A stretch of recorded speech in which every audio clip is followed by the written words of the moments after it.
गंगा जी की सेवा कर सकें। प्रेम से गंगा महारानी की जय।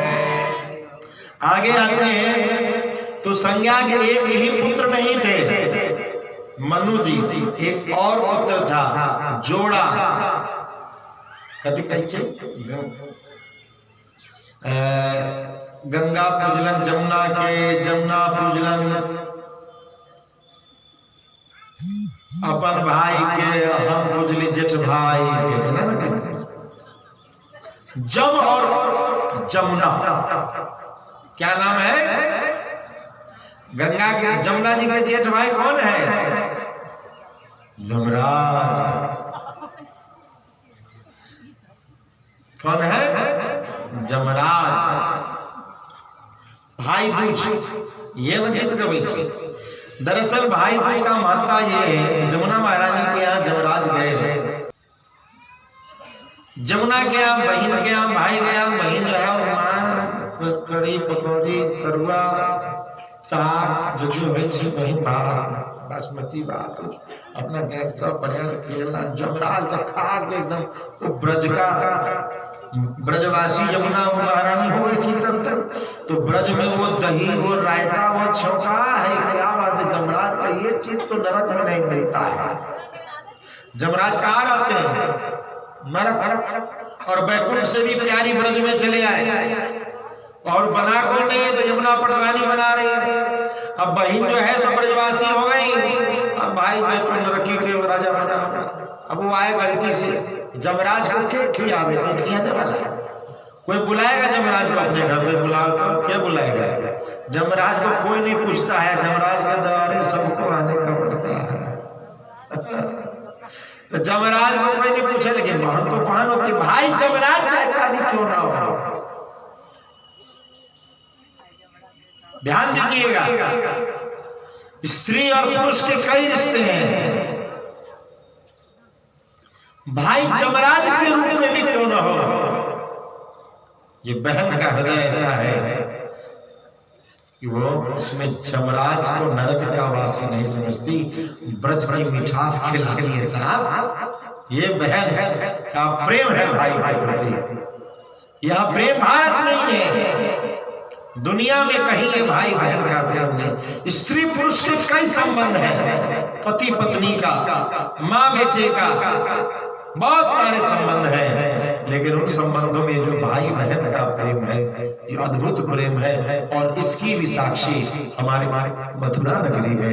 मथुरा में ही जमुना महारानी खिलाने भाई बड़े खुश हो गए। बहन एक बात कहे तो क्या नरक में रहते हैं तो कोई नहीं पूछता है भाई, लेकिन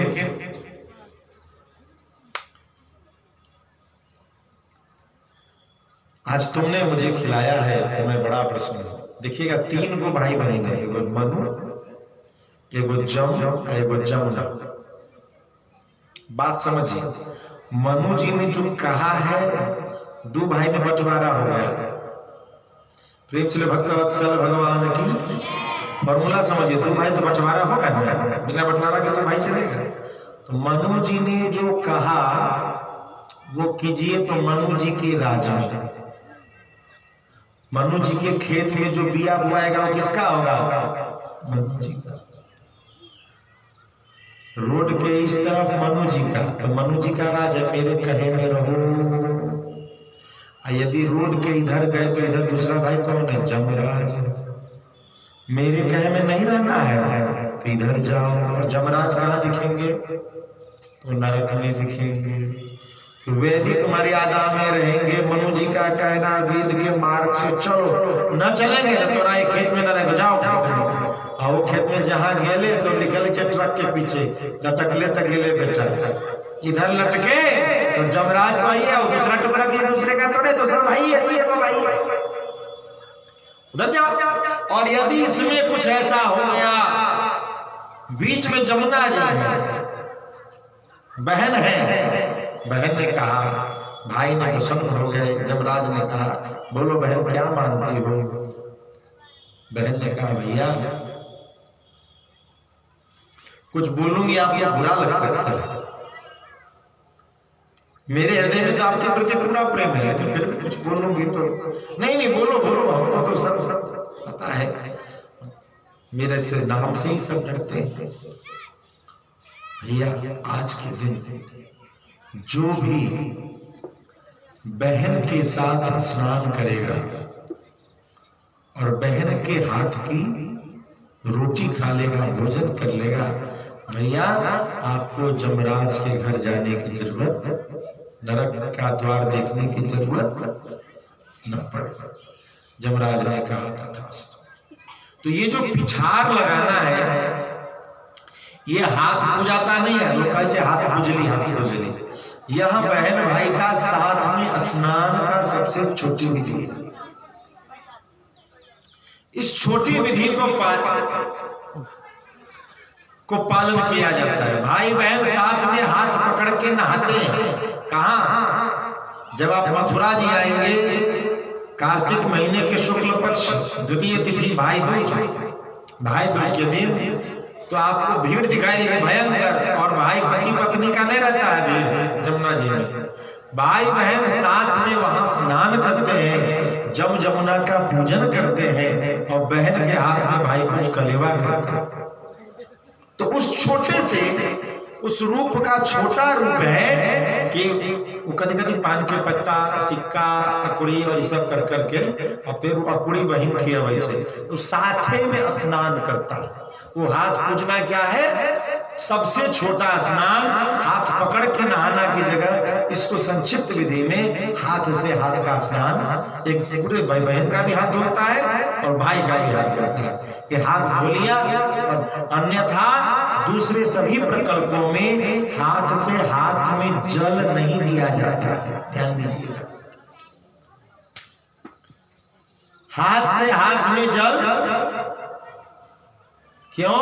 क्योंकि मेरा किया हुआ पुण्य तुमको न मिल जाए, लेने वाले को करने वाले का पुण्य मिल जाता है। धन्य है ये हमारी बहनें, अपने हाथ से जल अपने भाई के हाथ में देती है कि भैया मेरा जो होना है हो जाए, मेरा किया हुआ पुण्य तुझे समर्पित हो जाए। भाई इन बहनों के किए हुए उपकार का बदला तुम्हारा ये 100-200 रुपया नहीं कर सकता। ये अपने पुण्य को, अपने भाई को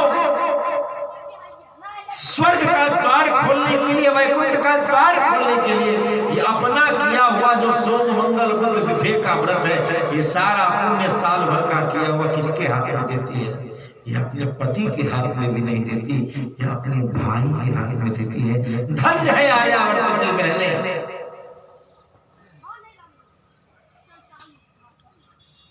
इन बहनों का कर्ज एक भाई कैसे चुकाएगा जो अपने श्लोक और परलोक का चिंतन नहीं करती, लेकिन अपने भाई को नरक के द्वार में न जाए, मैंने जो पुण्य किया है वह पुण्य मेरे भाई को मिल जाए। और यही भाई दूज को हर बहन अपने भाई का हाथ पूज के करती है। प्यारे, इन बहनों की कीमत इस दुनिया में कोई इस प्रेम की कीमत नहीं दे सकता, कोई अपना पुण्य देने वाला नहीं है।